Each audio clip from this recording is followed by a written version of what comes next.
प्रधानमंत्री ने आज उत्तर प्रदेश में 9 चिकित्सा महाविद्यालयों का एक साथ किया लोकार्पण।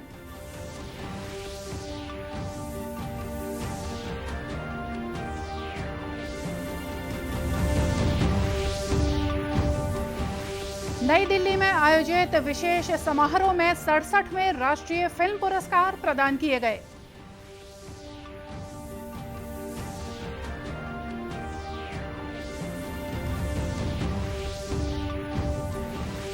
मुख्यमंत्री ने छेरछेरा पुन्नी के अवसर पर राज्य में सार्वजनिक अवकाश की घोषणा की।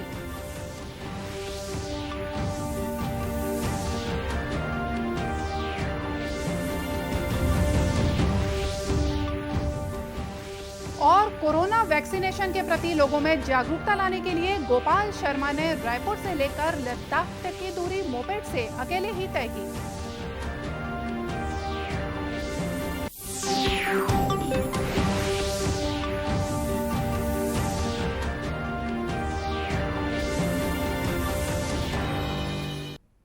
नमस्कार, आप देख रहे हैं दूरदर्शन समाचार। मैं हूं मोनिका शर्मा और आइए अब देखते हैं समाचार विस्तार से। प्रधानमंत्री नरेंद्र मोदी ने आज उत्तर प्रदेश में 9 चिकित्सा महाविद्यालयों का एक साथ लोकार्पण किया। सिद्धार्थनगर में जनसभा को संबोधित करते हुए प्रधानमंत्री ने कहा कि आज का दिन विशेष है, जो उत्तर प्रदेश और देश के लोगों के लिए आरोग्य संबंधी 2 सौगातें लेकर आया है। प्रधानमंत्री ने कहा कि पूर्वांचल में चिकित्सा महाविद्यालयों के खुल जाने से स्वास्थ्य का बुनियादी ढांचा सुदृढ़ होगा। इन चिकित्सा महाविद्यालय और अस्पतालों में 25,000 बिस्तरों की सुविधा उपलब्ध होगी और 5,000 से ज्यादा चिकित्सकों और पैरामेडिकल स्टाफ के लिए रोजगार के अवसर उपलब्ध होंगे। श्री मोदी ने यह भी कहा कि केंद्र सरकार समाज के हर वर्ग के लिए काम कर रही है।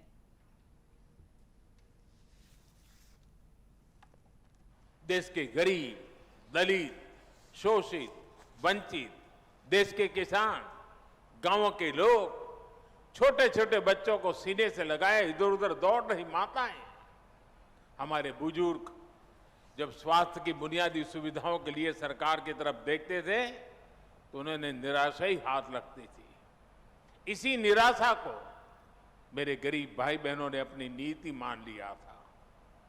जब 2014 में आपने मुझे देश की सेवा का अवसर दिया, तब पहले की स्थिति को बदलने के लिए हमारी सरकार ने दिन रात एक कर दिए।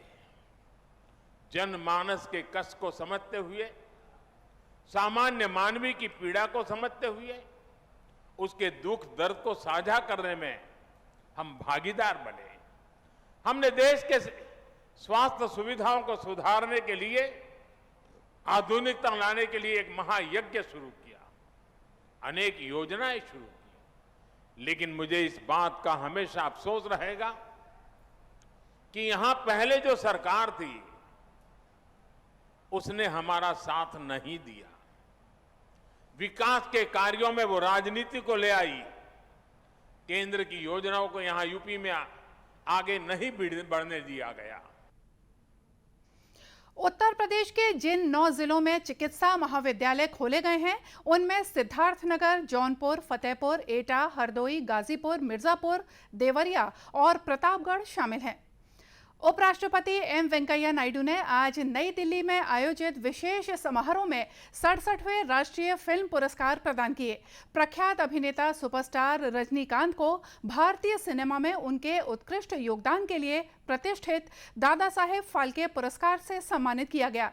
वहीं प्रियदर्शन के निर्देशन में बनी मलयालम फिल्म मरक्कर अरबी कादिलितने सिंघम को सर्वश्रेष्ठ फीचर फिल्म का और संजय पूरन सिंह चौहान को हिंदी फिल्म 72 हुरैन के लिए सर्वश्रेष्ठ निर्देशन का पुरस्कार दिया गया। अभिनेता मनोज बाजपेयी को हिंदी फिल्म भोसले के लिए सर्वश्रेष्ठ अभिनेता का पुरस्कार और धनुष को तमिल फिल्म असुरन के लिए पुरस्कार दिया गया। कंगना रनौत को उनकी film Manikarnika the queen of Jhansi और पंगा के लिए सर्वश्रेष्ठ अभिनेत्री का पुरस्कार मिला। झांसी एवं हिंदी फिल्म पंगा के लिए अभिनेत्री कंगना रनौत जी को रजत कमल दिया जाता है। For the outstanding performance as the legendary Jhansi Ki Rani in the film Manikarnika, and the depiction of a middle-aged mother coming back to sports, facing all odds in the film Panga. समारोह को संबोधित करते हुए केंद्रीय सूचना और प्रसारण मंत्री अनुराग ठाकुर ने कहा कि कोरोना ने देश और दुनिया के सामने बड़ी चुनौती पेश की थी। इसी वजह से इस समारोह के आयोजन में भी विलंब हुआ, लेकिन टीकाकरण की वजह से ही फिजिकली तौर पर इस समारोह का आयोजन किया जा सका।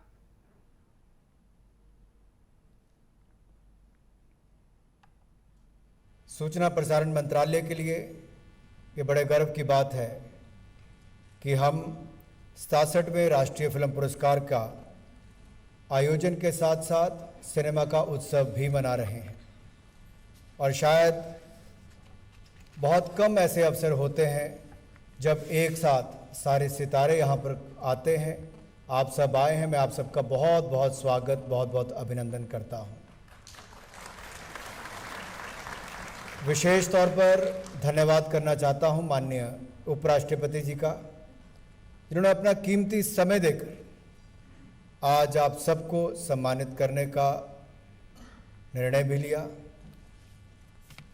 कोविड-19 पैंडेमिक ने देश और दुनिया के सामने बहुत बड़ी चुनौतियां ली और ये भी एक बड़ा कारण था कि उसके कारण विलंब हुआ कार्यक्रम, कुछ महीने नहीं, लगभग 1 साल से ज़्यादा। लेकिन खुशी इस बात की है कि उन सब चुनौतियों को पार करते हुए भी जहां एक और भारत ने अपनी वैक्सीन भी बनाई और 100 करोड़ से ज़्यादा वैक्सीन लगाने का काम भी किया है और आज हम सब इकट्ठे मिल पाए हैं, वर्चुअली नहीं फिजिकली आपको सम्मानित करने का निर्णय किया गया है। इस समारोह में क्षेत्रीय फिल्मों की श्रेणी में छत्तीसगढ़ी फिल्म भूलन द मेज के लिए निर्देशक और प्रोड्यूसर मनोज वर्मा को पुरस्कृत किया गया। सर्वश्रेष्ठ छत्तीसगढ़ी फिल्म के लिए फिल्म भूलन द मेज को रजत कमल दिया जाता है। इस फिल्म के निर्माता स्वप्निल फिल्म प्रोडक्शंस हैं, निर्देशक हैं श्री मनोज वर्मा, इन्हें रजत कमल। The story of the plant Bhulan Kanda is told in a metaphorical way which addresses the present corrupt judicial system. मुख्यमंत्री भूपेश बघेल ने छेरछेरा पुन्नी के अवसर पर राज्य में सार्वजनिक अवकाश की घोषणा की है। छेरछेरा पुन्नी के दिन शाकंभरी जयंती भी मनाई जाती है। ये ऐलान मुख्यमंत्री ने कल रायपुर में छत्तीसगढ़ मरार पटेल महासंघ के एक कार्यक्रम को संबोधित करते हुए कही। इस दौरान मुख्यमंत्री ने राज्य के ग्रामीण अंचल के बाजारों में पसरा शुल्क समाप्त करने, शाकंभरी बोर्ड के अध्यक्ष को कैबिनेट मंत्री का दर्जा देने और मरार पटेल समाज के लोगों की बहुलता वाले इलाकों में सामुदायिक भवन के निर्माण के लिए रियायती दर पर भूमि देने के साथ शासन की ओर से राशि स्वीकृत किए जाने की भी घोषणा की। अपने संबोधन में श्री बघेल ने कहा कि छत्तीसगढ़ सरकार समाज के सभी वर्गों के सम्मान और भलाई के लिए काम करती है। कुपोषण दूर करना, शिक्षा और स्वास्थ्य को बेहतर बनाना सरकार की प्राथमिकता है। उन्होंने कहा कि राजीव गांधी किसान न्याय योजना की तीसरी किश्त की राशि 1 नवंबर राज्योत्सव के अवसर पर जारी की जाएगी। मुख्यमंत्री ने छत्तीसगढ़ के पारंपरिक त्योहार छेरछेरा पुन्नी पर भी सार्वजनिक अवकाश देने की मांग स्वीकार ली। त्योहार मन के मांग ला रखूं कैबिनेट में, है ना। हमारे बड़े त्योहार है, अब बाज हरेली हो गए, तीजा हो गए बेटी माई मनबर, ओकर बाद विश्व आदिवासी दिवस हो गए, ओकर बाद कर्मा जयंती हो गए, तो समझ लो शाकंभरी जयंती और छेरछेरा पुन्नी को हुई छुट्टी।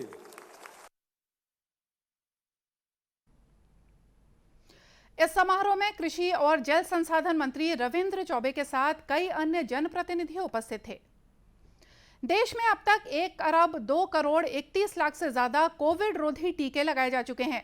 स्वास्थ्य मंत्रालय ने बताया कि कल 12 लाख 31 हजार से ज्यादा कोविड रोधी टीके लगाए गए।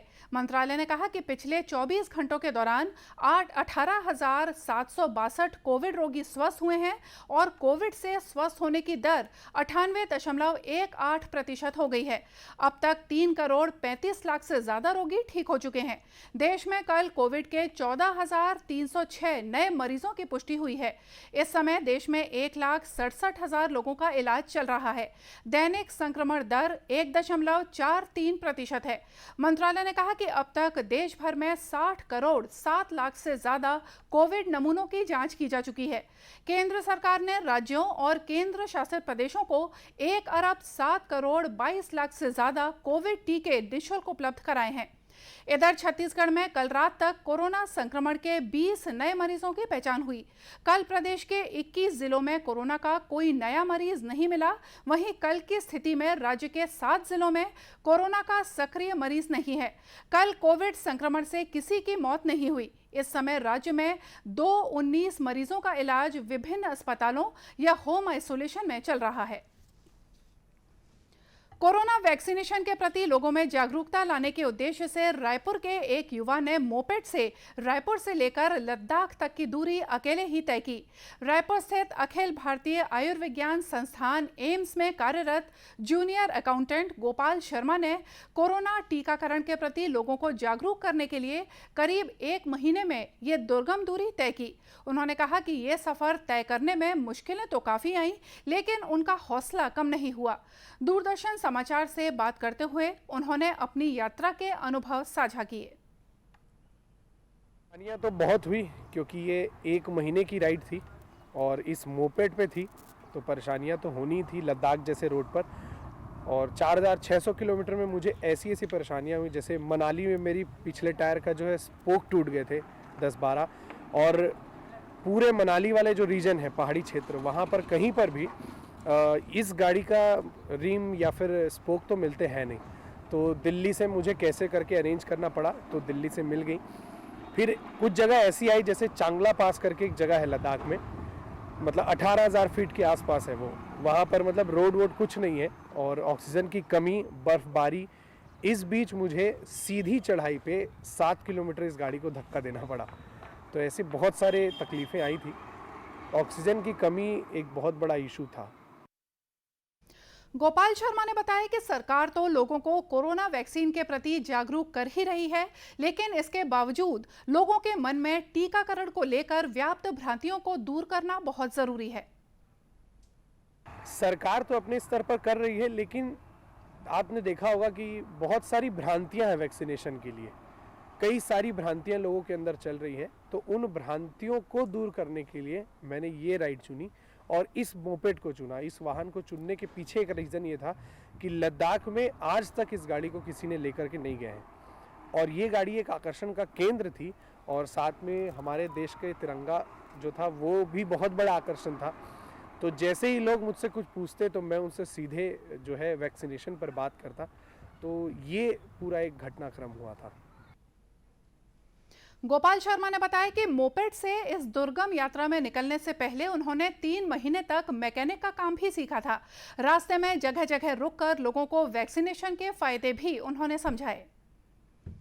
दुर्ग शहर के एक होटल में आज तड़के आग लग गई। हालांकि आगजनी की इस घटना में किसी के हताहत होने की कोई खबर नहीं है। जिला प्रशासन और पुलिस कर्मियों ने होटल में रह रहे सभी नागरिकों को सुरक्षित बाहर निकाल लिया। केवल एक व्यक्ति को हल्की चोटें आई हैं। बताया जाता है कि शॉर्ट सर्किट होने की वजह से ये आग लगी।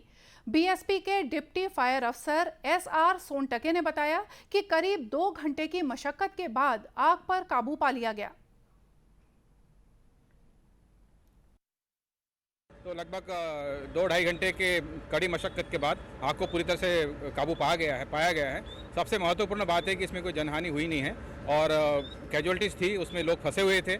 जैसे हमारी गाड़ी पहुंची भिलाई स्पाइस सेंटर की, और तो पूरा क्रू ने सबसे पहले आदमी को रेस्क्यू किया, क्योंकि जब भी फायर फाइटिंग करते तो साथ साथ देखते कि वहाँ पे कोई अंदर फंसा तो नहीं है, और आदमी उसमें ट्रैप हो गए थे। उनको बाहर से लैडर के द्वारा निकाला गया और उनकी जान को बचाया गया। उसके बाद कंटिन्यूस फायर फाइटिंग किया। अभी फायर ऑलमोस्ट पूरा कंप्लीट हो गया है। अतिरिक्त पुलिस अधीक्षक कविलास टंडन ने बताया कि घटना की जानकारी मिलते ही पुलिस घटनास्थल पर पहुंची और सभी नागरिकों को सुरक्षित निकालकर आग पर काबू पा लिया गया। आजादी के लिए भारत का शानदार संघर्ष आधुनिक विश्व के महानतम संघर्षों में से एक है। दूरदर्शन समाचार इतिहास की धारा को बदलने वालों की कहानी रोजाना आपके लिए लेकर आता है। आज हम बात कर रहे हैं स्वतंत्रता संग्राम सेनानी हजारा सिंह के बारे में।